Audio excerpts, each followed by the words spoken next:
우리가 이제 신앙생활을 하면 이게 많이 알아가야 되잖아요. 알아가야 되는데, 처음 신앙생활 하면 이제 문화적으로 다 그런 건 아니에요. 저를 또 비춰보면 기독교 문화를 보는 거예요. 예배 드리는 문화, 뭐 교제하는 문화, 행사하는 문화. 아, 교회란 이런 거구나. 이런 생각이 들죠. 그래서 예수님을 만나게 되면 이제 예수님을 인격적으로 이제 만나게 되면 이제 예수님과 함께하는 삶에 대해서 이렇게 내가 하나님의 자녀로서 구원받은 백성으로서 예배드리구나. 그런데 여러분 어떻게 해요? 이게 받은 은혜는 있지만 이게 삶 속에서 이렇게 순간순간마다 은혜를 누려가는 것들은 참 이렇게 멀리 참 그리고 또 어떻게 할까요? 그러니까 한 번은 참 누리는데 또 다음에 어쩌다 한 번 이렇게 누려갈 때가 굉장히 많이 있어요. 물론 모든 사람이 그런 건 아니에요. 어떤 사람은 예수를 만나는 순간부터 하나님이 큰 은혜를 주시는 사람들이 있어요. 그런데 이제 대부분의 사람들은 큰 은혜를 누려가기가 좀 어려움들이 있죠. 왜냐하면 잘 모르니까. 그래서 은혜 받았다고 했는데 이게 좀 그 예전에 가지고 있는 무속신앙 그리고 예전에 있던 것과 섞여서 내가 하나님을 잘 만났다고 했지만 이상한 걸 내가 막 의지하며 나갔던 걸 발견할 때가 있어요. 어찌됐든 하나님이 이렇게 우리 가운데 이렇게 은혜를 주시고 알아가게 하시거든요. 근데 겸손하게 내가 알았던 알미 어떻게 하고 전부인 줄 아닌 줄 알고 더 큰 알을 사모하고 하나님 은혜 주실 것을 기대하며 나아갈 때 하나님이 이렇게 은혜를 주셔요. 그 알을 통해서 주신 깨달음이 있어요. 그러니까 단순히 지성으로 알아가는 알이 아니라 그 지정의가 움직여가면서 감정으로 느끼고 내가 그것을 실천하게 되는 의지적으로 실천하게 되면서 그러니까 겪는 기쁨. 그러니까 말씀으로 은혜 받으면서 내 마음이 터치되는 기쁨, 그것을 순종해서 얻는 기쁨, 지식으로 이렇게 깨달아가는 그 기쁨들, 공동체와 어우러지는 기쁨들, 하나님이 기도의 응답으로 주시는 기쁨들, 막 이런 게 계속 어우러져서 우리가 신앙생활로 하게 되거든요. 그래서 우리가 어떻게 돼요? 이게 자라가요. 그래서 신앙생활을 이렇게 하게 되면 구원의 은혜를 누릴 뿐만 아니라 이제 그 구원받은 사람들의 그 감정의 변화, 그 감정의 변화들을 이렇게 누리게 되는데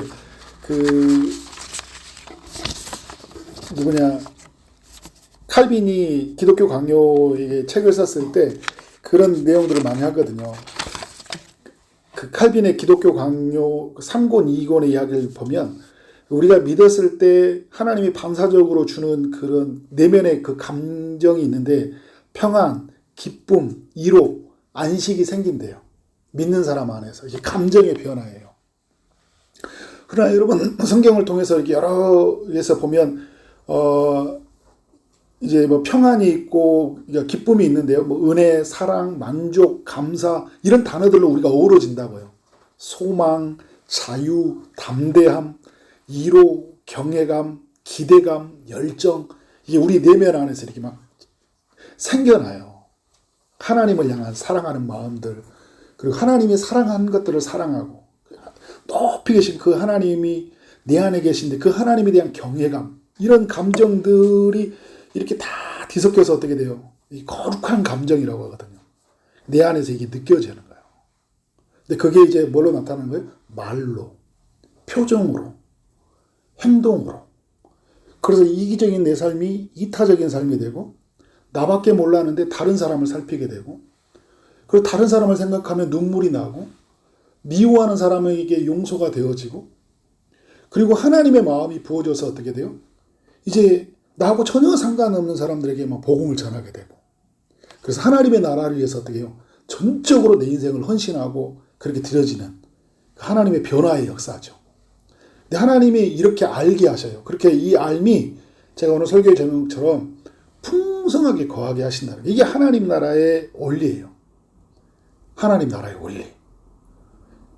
그러니까 믿으면 믿을수록 이 하나님 나라의 깊은 이 세계 그리고 풍성한 은혜를 누리도록 하나님이 예비해 놓으신 거예요. 그래서 그게 그래서 복음인 거예요. 하나님 나라는 이렇게 커져가요. 그리고 더 풍성해진다고요. 더 깊어진다고요. 이게 하나님의 나라예요. 그래서 예수님이 오신 거예요. 근데 여러분에게 물어보고 싶어요. 신앙생활 하면서 이게 더 깊어지고 더 풍성해지고 그 암 속에서 주는 그 자유함, 담대함, 만족, 감사, 겸손, 평안, 기쁨이 넘쳐나는 것 같은가요? 어떤 사람들은요, 지나치게 또 이런 은혜를 몰라가지고 지나치게 율법적으로 사는 사람들이 있어요. 예수님이 오셔서 어떤 일을 하신지를 몰라요. 더 이상 알지도 않고 하다 보니까 예수님이 십자가로 다 이루어 놨는데 내가 여전히 뭔가를 이루려고 하는 사람들이 있어요. 어떤 사람들은 예수님이 오셨는데도 불구하고 지식적으로 동의하지만 내 감정으로 의지적으로 동의하지 않고 마치 바리새인들처럼 어떻게 해요? 율법으로 내 삶을 꽁꽁 묶고 삶을 어떻게 해요? 그렇게 누군가가 막 이렇게 정죄하는 요나처럼 이렇게 살아가 버리는 사람들도 있어요. 나의 하나님, 나에게 순종을 요구하시고 나를 통해 일하시는 하나님을 보지 않고 항상 다른 사람을 보고 막 판단하고 정죄하면서 쟤는 왜 이렇게 못해? 쟤한테는 왜 하나님이 저렇게 저런 좀 혼내야 되는 거 아니야? 막 이렇게 살아가는 사람들이 있어요. 여러분 아는데 어떻게 그게 누군가의 정죄의 도구가 되고 판단의 도구가 되어버린 사람이 있고 어떤 사람은 나를 만나주시는 하나님, 나에게 은혜 주시는 하나님으로 인해서 너무 감사하고 기쁘고 그래서 영광스럽게 변해가는 사람들이 있다라는 거예요. 저는 우리 소희동산교회가 정말 하나님을 깊게 만났으면 좋겠다라는 생각이 들어요. 저를 비롯해서 우리 모두가 직분자들도 그렇고 우리 셀리더들도 그렇고 교사들도 그렇고 우리 사역자도 우리 성도들 한 사람 한 사람이 하나님을 어떻게 깊게 만나야 돼요.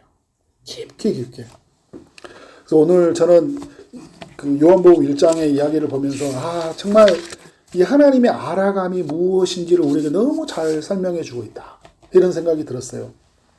여러분 35절에 보면 사도 요한의 이야기가 세례 요한의 이야기가 나오잖아요. 예수님이 세례를 줬던 요한이 뭐라고 하냐면 제자 중에 두 사람이라고 그래요. 이 두 사람이라는 것은 이제 아래의 말씀을 보면 이제 안드레고 또 한 명은 사도 요한일 것이라고 이야기해요. 왜냐하면 이제 세례 요한의 제자였으니까 사도 요한은. 근데 이 두 사람이 있는데 이 세례 요한이 뭐라고 하냐면 예수님이 세례 받으셨잖아요. 세례 받으신 그 예수님을 향해서 이렇게 이야기를 해요. 보라. 야, 얘들아 저분을 봐. 저분은 누구냐면 하나님의 어린 양이야. 이렇게 이야기해 주는 거예요. 이건 굉장히 놀라운 이야기예요. 그러니까 자기가 세례를 줬잖아요. 그런데 이분은 내가 세례를 주기에 감당하지 못할 뿐이에요. 그래서 예수님이 세례를 주라고 하니까 줬잖아요. 근데 오늘 자기가 세례 요한이 만나는 예수님은 누구냐면 하나님의 어린 양이에요. 무슨 말입니까 여러분? 어린 양은 속죄 제물이잖아요. 우리의 죄를 대속하기 온 하나님의 어린 양이라는 거예요. 속죄 제물이라는 거예요. 그분은 우리의 죄를 용서하기 오신 분이고 그분은 우리의 메시아라는 거예요. 우리가 맞이해야 될 분이라는 거예요. 우리가 경배해야 될 하나님의 어린 양인 거예요. 네, 세례 요한이 예수님을 어떻게 바라보고 있어요? 하나님의 어린 양으로. 여러분 예수님을 4대 성인 중으로 바라본 사람들은요. 그냥 탁월한 사람, 위대한 사람, 참 멋진 설교를 하고 위대한 가르침을 주는 사람들이라면 그 가르침을 통해서만 어떻게 지적 만족을 누린다고요. 와, 탁월하다. 그러나 여러분 하나님의 어린 양으로 만나는 사람들은 뭘 느낄까요? 내 죄를 용서해 주신 그 하나님의 아들을 만남으로 인해서 죄책감으로부터 수치심으로부터 제가 주는 두려움으로부터 제가 주는 정죄감으로부터 허물 그 내 안에 있는 그 모든 것으로부터 어떻게 덮어주는 은혜를 만나는 거예요. 예수님을 어린 양으로 만나는 사람들은요. 죄에서 자유함을 누린다니까요. 더 이상 죄로 인해서 내 안에서 죄는 싸워야 되지만 죄가 나를 어떻게 해요. 그 죄 안에서 내가 정죄받고 나는 용서받지 못하는 그런 사람이 아니라 그럼에도 불구하고 하나님의 어린 양으로 불명하고 내가 용서받은 사람이다라는 그런 거룩한 자부심 이걸 누리게 된다고요. 얼마나 좋은 건지 몰라요. 얼마나 좋은 건지 모를 거라고. 그러니까 여러분 이 하나님의 어린 양이라고 말하니까 두 제자가 어떻게 해요? 그의 말을 듣고 예수를 따르잖아요. 참 저는 놀라운 게 뭐냐면 누군가가 전해줬어요. 근데 그것이 믿어지는 거예요. 이게 은혜거든요. 그러니까 세례 요한이 예수님에 대해서 말해줬는데 그 세례 요한을 평생 동안 따라다니던 두 제자가 예수님에 대해서 말해주니까 어떻게 한 거예요? 이제 예수님을 나의 참된 스승으로 여기고 나의 죄를 속하는 구원자로 여기고 그를 어떻게 합니까? 따라가는 거예요. 말해줬을 뿐인데. 그러니까 여러분, 내가 누군가 예수님을 뭐 어디 교회에서 그러니까 그가 직접 이제 오늘 이 사람이 목사님을 통해 만났으면 좋겠다 이런 이야기를 하지만 여러분 우리가 그냥 어떻게 하고 있어요? 내가 그냥 예수님에 대해서 말해줬을 뿐인데 그분은 우리의 죄를 용서해 주신 분입니다. 그분은 우리의 메시아입니다. 당신이 꼭 만나야 될 분입니다. 라고 말해줬을 뿐인데 어떻게 해요? 사람들이 반응한 거예요. 우리가 해야 될 일은 뭐예요? 말해주는 거예요. 지시해주는 거예요. 저분을 봐라. 저분을 봐라. 그러니까 우리가 여러분 사람들한테 예수를 소개하는 건 그거예요. 저분을 봐라. 십자가에 높이 저 십자가 보이냐? 집 앞에 저 십자가가 왜 세워진지 아냐? 저 십자가는 우리의 죄를 위해서 이 땅에 오신 예수 그리스도가 매달렸던 것이다. 십자가를 바라보는 자마다 죄를 용서함 받고 하나님의 자녀가 된다. 저기를 바라보라 이야기하는 거예요. 그래서 그분에 대해서 말해주는 거예요. 그러니까 여러분 어떻게 해요? 예수를 따르잖아요. 따르잖아요. 근데 이 38절에 이런 이야기예요. 예수께서 돌이켜 그 따르는 것을 보시고 물어 이르시되 그 두 따르는 제자에게 뭐라고 이야기합니까? 무엇을 구하느냐. 여러분 우리가 주님을 따라가면요. 우리는 주님을 따라가면 그냥 어떤 그런 거죠. 그냥 예수님 믿으면 예수님 뭘 어떻게 사셨을까? 그리고 이 땅에서 어떤 일을 행하셨을까라고 이제 가르침을 받잖아요. 이거는 이제 지적으로 우리가 주님을 알아가는 거예요. 그런데 여러분 주님은요 우리에게 물어보세요. 우리가 하나님 앞에 오잖아요. 수고하고 무거운 짐들을 다 내게로 왔어요. 그 다음에 여러분 우리의 무거운 짐을 다 벗어줘요. 하나님의 어린 양이니까. 자기가 자기의 몸으로 우리의 죄를 다 받으셔서 십자가에 죽으시면서 그의 모든 죄를 다 용서해 주시잖아요. 그러면 여러분 이런 사건만 있고 그냥 예수님은 그런 사건만 있는 게 아니라 예수님은 어떻게 해요? 우리에게 물어보신다고요. 무엇을 구하느냐. 여러분에게 오늘 금요기도에 왔는데 온가족 기도에 왔는데 주님이 여러분에게 물어보는 거예요. 무엇을 구하느냐. 너 지금 무엇을 원하느냐. 복음서에 이런 내용들이 좀 있죠. 38년 된 그 병자에게 예수님이 찾아와서 물어보잖아요. 네가 낫고자 하느냐 그런 거예요. 여러분 아프잖아요. 여러분 문제가 어려움들이 있잖아요. 그때 어떻게 주님이 물어봐요. 낫고자 하느냐. 마음이 아픈 게 있잖아요. 근심이 있잖아요. 그렇죠, 영지사님. 주님이 물어보는 거예요. 근심에서 벗어나고 싶냐라고 물어보는 거예요. 그럼 뭐라고요? 네, 벗어나고 싶습니다. 주님이 우리에게 오늘 물으신다고요. 말 걸어오신다고요. 무엇을 구하느냐 이렇게 물어봐요. 너 지금 네가 소원하는 게 뭐야? 라는 거죠. 소경 바디메오에게도 비슷한 이야기 하죠. 네가 무엇을 원하냐? 무엇을 원하냐? 내가 보기를 원하나이다. 그러니까 기도를 하는데 그냥 이방인처럼 주먹미원하고 유대인처럼 멋있게 보이는 기도 말고요. 우리가 뭘 원하는지를 말하라고요. 뭘 원하는지. 그래서 온가족 기도회 같은 거 있으면 좀 적어봐야 돼. 막 하다가. 뭘 원할까 하나님. 이것 좀 들어주시면 좋겠다. 그리고 중보기도의 대상들 있잖아요. 이 집사님, 이 성도님, 이 권사님 하나님 들어주시면 좋겠다. 주님 물어보시는 무엇을 원하느냐. 주님 이걸 원합니다. 저는 이것이 되길 바랍니다. 그러니까 주님의 음성이 들려오죠. 우리 또 마리아가 에게 나사로를 살린 다음에 예수님이 그러거든요. 나는 부활이요 생명이니 이것을 네가 믿느냐라고 물어봐요. 믿느냐. 오늘 또 여러분 뒤에 말씀해 보면 50절에 그러거든요. 이 나다나엘에서 내가 너를 무화과 나무 아래에서 보았다 하므로 믿느냐라고 물어봐요. 그러면 어떤 일을 한다고요? 이보다 더 큰 일을 보리라. 믿느냐라고 물어봐요. 그래서 오늘 여러분이 물어보는 거예요. 하나님이 살아있는 걸 믿느냐? 내가 살아있다는 걸 믿어? 내가 너의 소원을 들어준다는 걸 믿고 내가 일한다는 걸 믿느냐? 근데 주님이 뭐라고 하냐면요. 그것만 우리 원했잖아요. 근데 주님이 이렇게 이야기해요. 이보다 더 큰 일을 보리라. 깜짝 놀란 일을 경험하는 거예요. 여러분 이 신앙은 이런 거예요. 여러분. 나는 이 정도 바랬거든요. 하나님 놀라운 일을 이루셔요. 놀라워. 나는 이 사람만 구원하게 바랬거든요. 그런데 여러분 이 사람을 통해서 고구마 캐듯이 막 줄줄이 엮어서 막 나오는 거예요. 그래서 와, 나는 이거 하나 구했는데 하나님이 이렇게 놀라운 일을 하셨네. 그죠? 나는 우리 자녀의 문제 이거 하나 구했거든요. 근데 막 자녀를 통해 놀라운 일이 일어나니까 자녀가 변화되니까 자녀에 있는 학교에 막 유치원에 초등학교에 중학교에 고등학교에 막 아이들이 막 변화되고 주변에 일이 일어나는 거예요, 여러분. 더 큰 일을 보리라.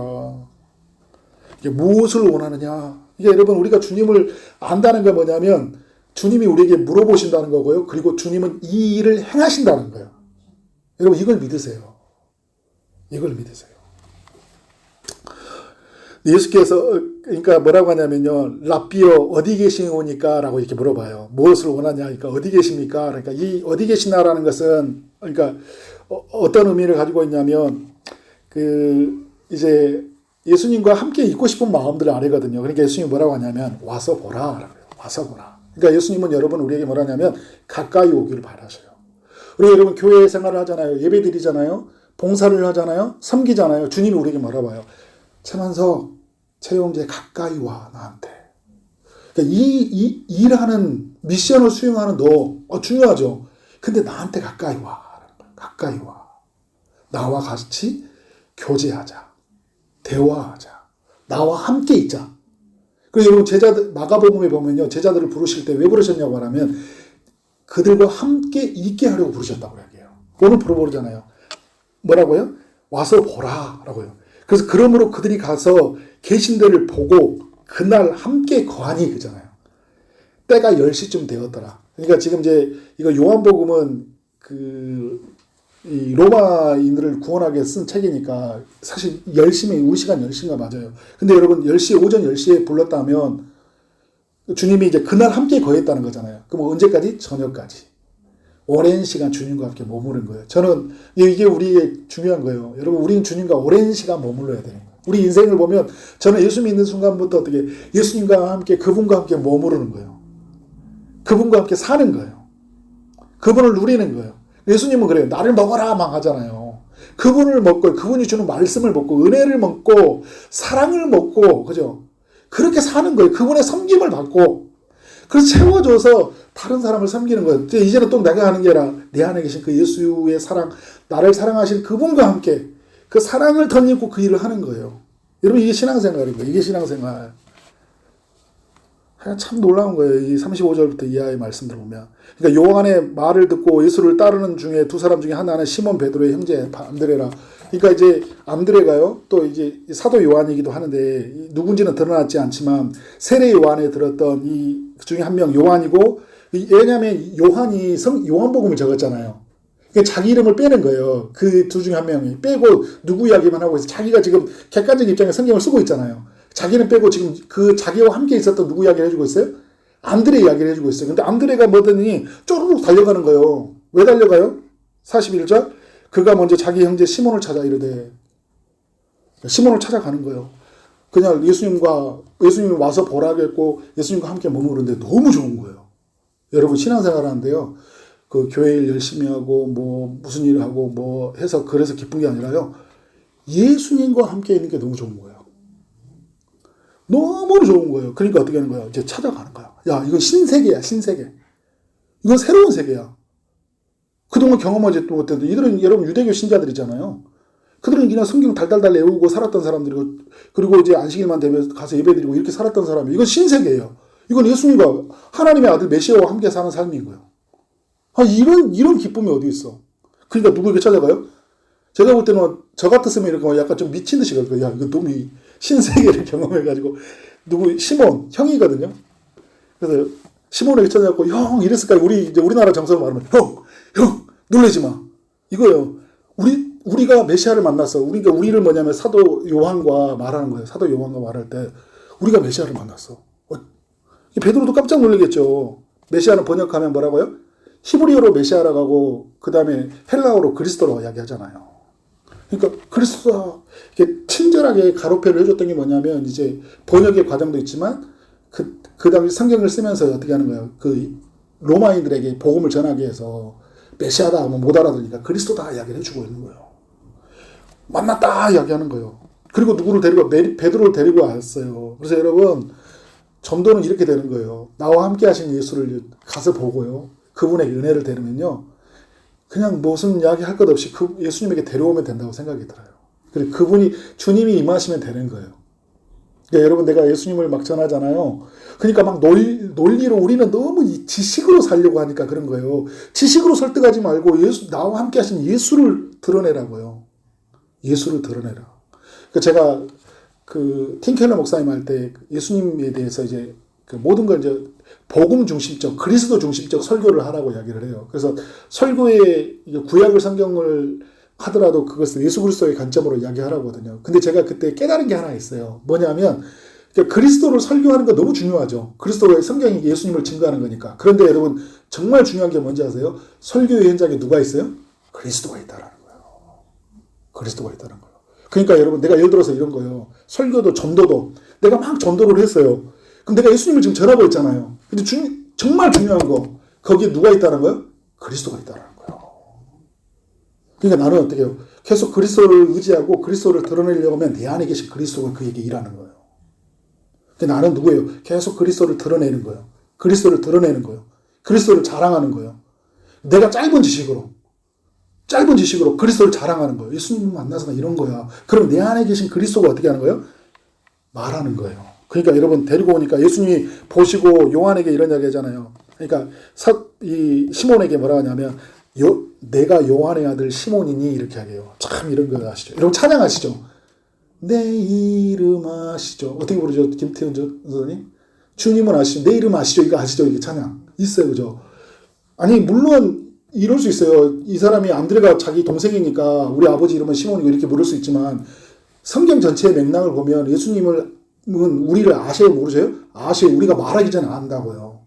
그러니까 지금 여기에서 이 42절 한 구절에서 하나님이 이 베드로를 얼마나 잘 아시냐면, 베드로는 요한의 아들이라는 거, 누구 집 아들인가 알아요. 그리고 그 이름을 알아요. 시몬이라는 걸 안다고요. 그리고 주님은 이제 새로운 이름을 지어줘요. 어떤 이름은? 게바라. 게바는 번역하면 뭐라고요? 베드로라. 그러니까 이 새로운 이름을 지어줘요. 근데 이 새로운 이름은 뭐냐면, 앞으로 이 사람이 교회를 이룬 초석 같은 존재, 반석이라는 의미가 있고, 또 굳건하게 흔들리지 않고 살아가는 그런 사람의 의미가 담고 있어요. 왔다 갔다 하고 이랬다 저랬다 하고 감정 기복 심한 그 베드로를 하나님이 어떻게 굳건하게 만드신 하나님 일하시들을 미래의 그 플랜을 가지고 오늘 딱 이야기해 주는 거예요. 그러니까 여러분, 이걸 다 아는 거예요. 우리를 부르신 예수님은 우리가 어떤 배경에 사는지요, 우리 이름을 아시고요, 그리고 우리가 앞으로 어떻게 될지도 아셔요. 그러니까 이 이야기는 내가 예수님을 알아가기 전에 예수님은 나를 너무 잘 아신다라는 거예요. 그러니까 우리는 여러분, 예수님을 어떻게 하는 거예요? 나를 너무 잘 아신 예수님을 만나는 거예요. 나를 너무 잘 아시는 예수님. 그래서 그분에게 가면요, 내 존재가 얼마나 의미인지 알아요. 그리고 그분에게 가면 내 미래가 어떻게 이루어진지 안다고요. 예수님. 그러니까 다른 데 가서 나를 알려고 하지 마세요. MBTI로, TI로, 넌 누구냐, 막 하면서, 넌 그런 사람이구나. 예수님에게 가라고요. 안다고요. 예수님이 알려준다고요. 네가 누군지. 그래서 그런 게 필요 없다는 이야기가 아니에요. 그런 걸로만, 우리를 막 아는 걸로만 하지 말라는 거예요. 주님에게 가라는 거예요. 근데 이 베드로가요, 그렇게 예수님을 이제 만났어요. 그렇게 일단락돼요. 일단락되는데, 이튿날 이제 예수님이 갈릴리로 나가시다가 누굴 만납니까? 빌립이라는 제자를 만나요. 그래서 빌립을 만나가지고 나를 따르라 이야기하셔요. 근데 그전에는 세례 요한이 안드레하고 그 사도 요한을 보면서 저분이 따르는 게, 그들이 자발적으로 예수님을 따라갔잖아요. 그런데 오늘 여기 내용을 보니까 어떻게 하고 있어요? 예수님이 그를 보고 나를 따르라 이야기하시고 있어요. 나를 따르라. 근데 여러분, 이 따르라는 하나님의 음성을 듣고 어떻게 합니까? 빌립은 예수님을 따라가요. 그의 음성에, 그의 소리에 압도를 당한 거예요. 근데 여러분, 우리가 보면, 어떤 사람을 제가 전도 또 이야기를 하면, 이 사람이 안 나갈 것 같잖아요. 안 될 것 같잖아요. 압도를 당한다니까요. 압도를 당해요. 논리, 사상, 이념, 체계를 완전히 무너뜨려요. 기존의 것들을. 따라간다니까요. 빌립이 따라가잖아요. 근데 따라가는데 빌립이 또 누구를 데리고 옵니까?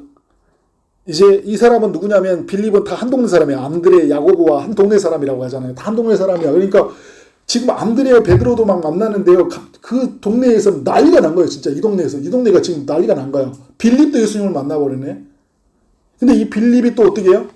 나를 불러주신 예수 그리스도, 그 나를 압도해 가신 예수 그리스도 너무 큰 은혜가 돼서 어떻게 해요? 나다나엘, 자기 친구예요. 이제는. 안드레는 자기의 형을 데리고 갔다면 어떻게 해요? 빌립은 자기의 친구를 찾아서 말하는 거예요. 야, 놀리지 마. 근데 이 빌립은 뭐냐면 보니까 성경을 이렇게 깊이 본 사람이에요. 나다나엘과 이렇게 늘 성경을 같이 대화했던 사람 같아요. 근데 지금까지는 성경으로 알았던 거예요. 뭐냐? 메시아가 올 것이다. 그러니까 놀라운 지식이죠. 앞으로 이제 메시아가 올 거다. 그러니까 이런 이야기예요. 모세의 율법에 기록한 그 모세가 약속한 그 메시아 있지. 그리고 선지자들이 그렇게 약속했던 그 메시아 있지. 그 메시아를 내가 만났어. 이야기하는 거예요. 근데 그분이 나사렛 딸, 이제 갈릴리 사니까 그 갈릴리에서 또 가장 촌 동네 나사렛이 저기 나사렛이 거기 그분이 계셔. 그분이 나를 불렀어. 나를 부르는 거야. 막 이렇게 말했겠죠. 저처럼 또 이야기하는 거예요. 물론 이런 배경인지 않을 수 있고 더 차분하게 말할 수 있지만 제가 막 볼 때는 이럴 것 같아요. 저 같았으면 나를 불렀어. 근데 나사렛에서 그런 분이 있더라. 막 이렇게 하니까 나다나엘이 뭐라고 이야기해요? 나사렛 그 촌동네에서 그죠? 무슨 선한 것이 날 수 있냐? 그러니까 나사렛에서는 그런 위대한 분이 나올 수 없다는 거예요. 성경에 예언한 인물 메시아가 어떻게 나사렛에서 나와? 그러니까 여러분 제가 이제 미가서 다음 주 월요일 날 5장을 살펴보는데 미가 선지자가 뭐라고 했냐면 예수님은 어디에서 태어난다고요? 베들레헴. 근데 나사렛에서 성경을 좀 아는 사람이라면 어떻게 해요? 그게 내가 가지고 있는 것들 어떻게 하는 거예요? 그걸 믿지 못하는 거죠. 여러분 근데 이런 거예요. 그냥 내가 어떤 선입견으로 편견으로 그냥 무조건 아니다 그런 거예요. 여러분 나사렛에서 그렇지 예수님이 태어난 것은 베들레헴이잖아요. 그러니까 다 모르니까 우리가 예수님을 다 모르니까 이렇게 빨리 판단해 버려요. 좀 더 안다면 예수님은 어디에 태어났어요? 베들레헴에 태어났어요. 좀 더 안다면 이사야 9장을 안다면 갈릴리에 큰 빛이 비춘다는 하나님의 말씀을 더 안다면 어떻게 해요? 갈릴리에 큰 빛을 비추러 오신 메시아가 오셨구나. 이게 정리가 되잖아요. 그러니까 성경을 알긴 아는데 어설프게 아는 거예요. 그래서 여러분 성경을 잘 배워야 돼요. 우리 이미경 목사님 큰 고생을 하고 있어요. 성경 읽어지면 다음에 여러분 꼭 한 번씩 다 읽어보고 배워보세요. 정말 중요한 거예요. 그러니까 어설프게 아니까 어떻게 하는 거예요? 내가 못 누리는 거예요. 그러니까 저도 예전에 이렇게 신앙생활을 이렇게 쭉 돌아보니까요. 제가 이렇게 극과 극으로 가봤거든요. 아주 율법적으로 신앙생활을 해봤어요. 율법적으로. 막 진짜 제가 체크노트 해가지고 막 이런 행동 안 하면 제 자신을 채찍하고 저하고 같이 제가 말하잖아요. 제가 제자 훈련을 시킨다고 하고 제자 훈련을 시키는데 얘가 말을 너무 안 들어. 그래서 제가 몽둥이를 하나 가지고 왔어요. 그를 때려야 되겠다 생각하는 게 아니라 네가 또 멋있는 건 했어. 네가 나를 때려라. 형, 내가 어떻게 형을 때려. 너는 정말 이렇게 하나님 말씀도 안 읽고 기도도 안 하고 전도도 안 하고 맨날 삶이 이 모양 이 꼴이니까 내가 대신 맞겠다 그런 거예요. 그래서 나는 그게 좋은 방법인 줄 알았어요. 그래서 여러분 제가 성경을 다 모르는 거예요. 어떻게 영혼을 케어하는지.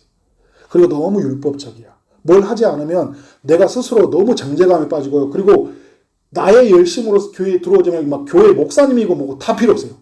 다 비난의 대상이에요. 막 한국교회 썩었다 이야기하고. 그리고 저렇게 신앙생활하면 안 된다고 하고. 막 함부로 정죄. 모르니까 그런 거예요. 그러니까 좀 더 아니까 어떻게 되는 거예요? 이제는 내가 구원받을 수 있을까? 이렇게 또 되더라고요. 그러니까 믿음의 관점을 예수님이 구속사역 십자가에서 이루어진 사건이 또 믿어지지 않는 거예요. 마치 히브리의 독자들이에요. 갈라디아 독자들이에요. 뭔가 이렇게 하면 구원받지 못하는 것 같아요. 모르니까 그런 거예요. 말씀을 알면 어떻게 해요? 그런 고백이 안 나와요. 구원을 누린다고요. 그리고 저는 이게 그런 게 너무 혼란스럽고 어려웠는데 이게 예수님 안에서 이런 거예요. 그냥 예수님 안에서 어떤 사람들이 너무 형편없이 살아가는 거 보면서 왜 구원받은데 저렇게 형편없이 살아갈까에 대해서 너무 어려웠어요.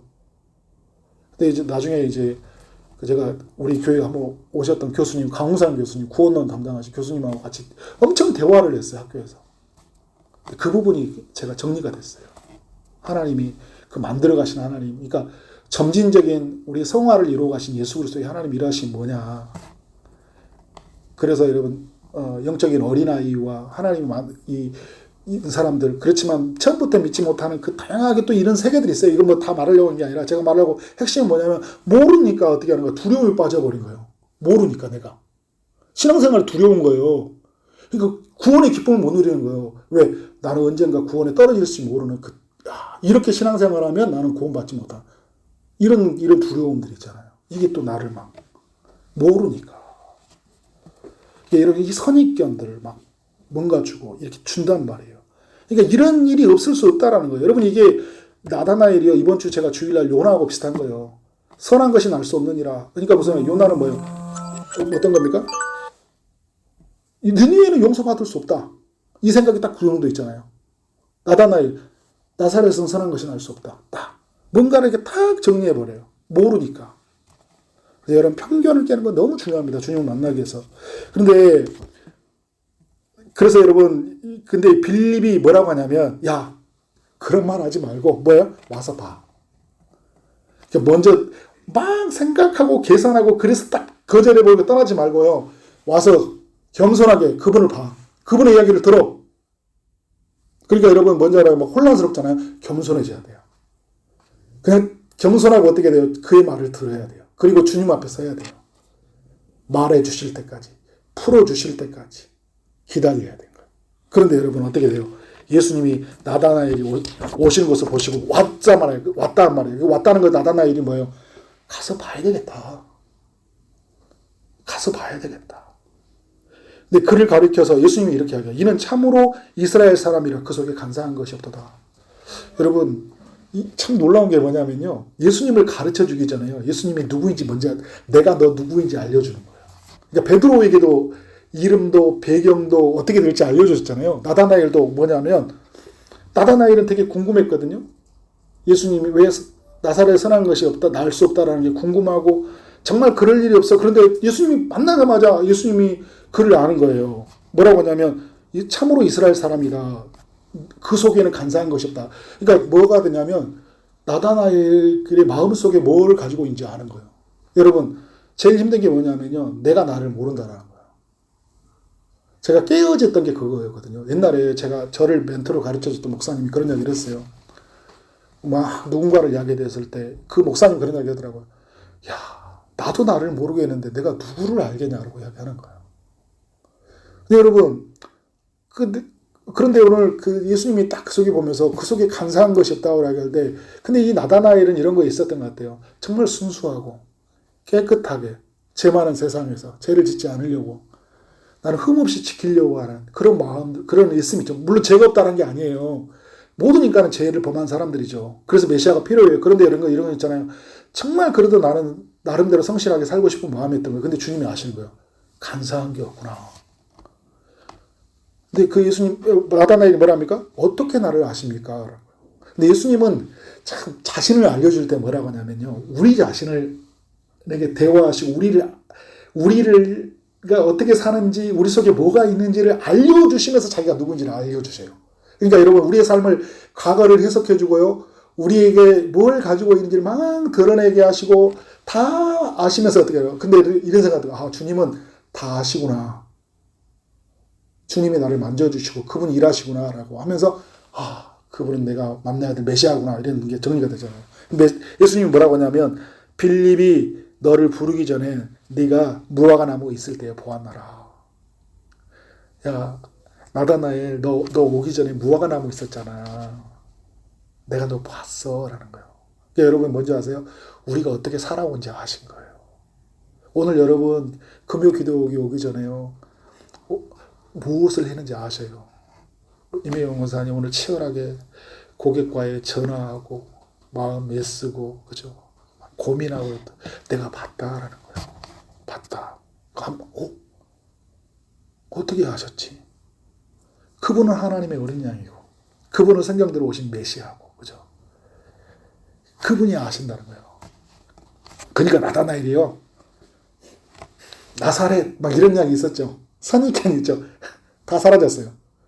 여러분 주님을 만나면 찬송가 288장 제가 자주 말하잖아요. 나는 없고요. 구속한 주만 있죠. 그러니까 어떻게 하는 거예요? 당신은 하나님의 아들이 맞습니다. 당신은 이스라엘 임금입니다. 그러니까 이스라엘이 임금으로 오실 왕으로 오신다고 그랬잖아요. 당신이 그분이군요. 그러고요. 경배를 하고 있는 거죠. 근데 예수님이 이런 이야기하고 있어요. 예수께서 대답하여 이르시되 내가 너를 무화과 나무 아래에서 보았다 하므로 믿느냐? 믿느냐라죠. 아까 제가 더 말했죠. 믿느냐? 내가 너를 알고 네 속에 뭐가 있는 줄 알고 네가 어디에 있는 줄 알고 그죠? 네가 어떻게 살아온 줄 알아. 근데 이걸 믿어? 그런데 나다나엘아 무슨 이야기야? 이보다 더 큰 일을 보리라. 더 큰 일을 보리라. 너를 아는 정도가 아니라요. 너를 통해 어떤 일을 이루실지 다 이것을 어떻게 보여주겠다라는 거예요. 그러면서 51절 이야기 해주고 있어요. 또 이르시되 진실로 진실로 너에게 이르노니 하늘이 열리고 하나님의 사자들이 인자 위에 오르락내리락 하는 것을 보리라 하시니라. 너무 유명한 구절이죠. 그러니까 누구예요? 야곱이 경험했던 이야기잖아요. 근데 야곱이 경험했던 이야기를 예수님이 들려주고 있어요. 그 말은 무슨 말일까요? 야곱은요, 그 베델에서 있을 때 어떻게 뭘 봤습니까? 하늘이 열린 걸 봤잖아요. 천사가 오르락내리락 걸 봤어요. 그런데 여러분 예수님이 그 이야기 해주고 있어요. 이 이야기는 뭐냐면 이제 하늘이 열리는 세상을 맞이한다는 거예요. 하늘이 열리는 세상. 이제 이 이야기는 여러 의미가 담겼죠. 하늘로 가는 문이 열리는 거예요. 이제 하나님께로 가는 길이. 이게 오르락했죠. 하나님께로 오르는 길이 일어나는 거예요. 물론 예수님의 이야기도 해요. 하늘에 올라가신 승천하신 예수님이 내리라. 그래서 우리에게 재림하시잖아요. 그런데 여러분 또 우리에게 기도 응답도 의미가 있어요. 우리의 소원을 예수님의 아래면 하늘로 올라가고 그리고 어떻게 그 응답에 대해서 내려오는 의미가 있죠. 또 예수님이 십자가의 죽음으로 하늘문을 다 열어버렸잖아요. 그러니까 우리는 어떻게 해요? 예수님의 공로로 인해서 하나님 나라로 하늘로 들어가는 거예요. 또 내리락이 뭐예요? 에베소서 1장에 말했던 하늘의 신령한 복을 너희에게 준다 이야기잖아요. 하늘이 열리니까 어떻게 하는 거예요? 신령한 복이 임하는 거예요. 구약의 백성들에게 만나가 임했던 것처럼 예수님이 어떻게 하는 거예요? 늘 우리에게 주는 그 생명의 양식 우리 가운데 부으시는 거예요. 이런 시대가 어떻게 한다는 거예요? 도래할 것이다라는 거예요. 그러니까 지금까지 만났던 예수는 만나고 그분을 가까이 가서 음성을 듣고 그렇게 누렸는데 앞으로의 세계였던 거예요. 엄청난 많은 것들이 어떻게 해요? 내가 상상할 수 없는 일들이 신앙생활에 경험되어진다는 거예요. 여러분 놀라운 거잖아요. 여러분 이거를 요한복음 1장을 뭐라고 하는지 아세요, 여러분? 하나님이 부르심에 대해 예비적 부르심이라고 이야기해요. 예비적 부르심이라는 게 뭐냐면 이들은 이때 제자가 되지는 않았어요. 예수님을 만났어요. 메시아로 만났다고. 그리스도로 만났어요. 나를 아시는 분으로 만났어요. 그리고 하늘로 오르락 내리락 하도록 하늘 문을 여시는 그분으로 만났어요. 그런데 여러분 이제 내가 그분을 구원자로 만나는데 이제 마태복음 4장에서 그분을 누구로 만나는 거예요? 나의 스승으로. 나는 그분의 제자로 만나는 거예요. 그러니까 말씀하시되 베드로가 이제 금을 깃고 있는데 이 사건이 있었겠죠. 이 사건이 있는 다음에 학자들은 말해요. 그러니까 이 요한복음에 있는 시간은 초기에 있는 사역이고 그 다음에 마태복음에 있었던 것은 거의 한 1년 정도 있을 때 이야기라고 이야기를 해요. 그러니까 이제 예수님을 만나고 나서 만났단 말이에요. 그리고 그분을 메시아로 알았어요. 갈릴리 오셔서. 근데 그 예수님이 이제 때가 되니까 어떻게 하는 거예요? 나를 따라오너라 베드로야. 내가 너를 사람을 낚는 어부가 되게 만들었다고 하는 거예요. 그러니까 베드로가 어떻게 합니까? 그물을 버려두고 가는 거예요. 왜요? 그분은 내가 믿어야 할 메시아고 그분은 내가 따라가야 될 일이고 내가 하는 일보다 그분이 내게 준 일이 너무나 위대한 가치가 되어버린 거예요. 그 주님을 만나는데 그때 전에 세례 요한의 소개로 이렇게 만나고 갈릴리에서 만났던 이 예수를 이제 갈릴리 바다 앞에서 더 깊은 만남의 예수로 간게 된 거예요. 근데 여러분 이 정도로 끝납니까? 갈릴리 또 호수에서 12제자를 부르시고 어떻게 해요? 하늘과 땅의 모든 권세를 주신 예수님이 그죠? 세상 모든 민족에 가서 제자를 삼고 아버지와 아들과 성령의 이름으로 세례를 주고 그죠? 내가 분부한 모든 것을 가르쳐 지키라. 내가 세상 끝날까지 너희와 함께 한다고 그러잖아요. 그러면서 누구를 보내주십니까? 성령님을. 그러니까 여러분 이제 뭐예요? 이제 예수님과 함께 하나님의 나라를 하는 삶을 만났죠. 성령님을 통해서 정말 하나님의 어마어마한 일들. 그러니까 여러분 이 제자들 사도 베드로가 막 오순절 성령 강림회 때 복음을 전하니까 한 사람도 변화시키지 못했던 이 사람이 3,000명의 핵심내하고 있잖아. 놀라운 역사가 나타나잖아요. 큰 일을 보는 거예요. 하나님의. 그러니까 하늘 문이 열리는 거. 그러니까 예수님이 통해서 일하는데 그 놀라운 거냐. 그 사도행전 2장에서 하늘에서 성령이 임하는 어마어마한 일들이 오는데 세상 모든 사람들이 예수 믿은 사람들이 어떻게 하는 거예요? 하늘로 올라가는 이야기.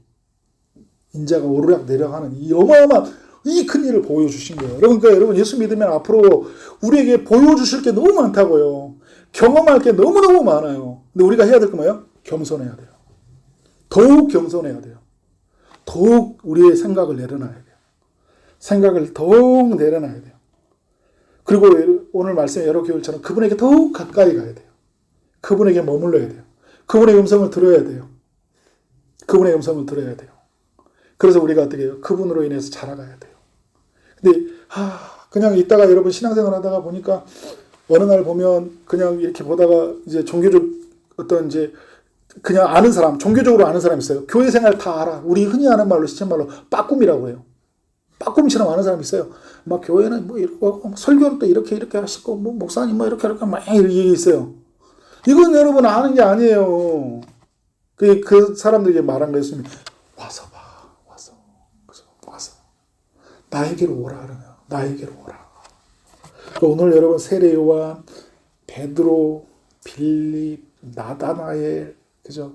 이 사람들이 어떻게 해요? 예수님을 이렇게 알아가잖아요. 근데 우리는 성경을 알고 있잖아요. 이들이 더욱 알아가잖아요. 더욱 경험해 가잖아요. 어떻게? 더 많이 알아가고 더 풍성히 경험했다는 거예요. 그러니까 오늘 우리 소희동산교회 우리 성도들이 어떻게 해요? 더 많이 알아가야 된다고요. 더 풍성해져야 된다고요.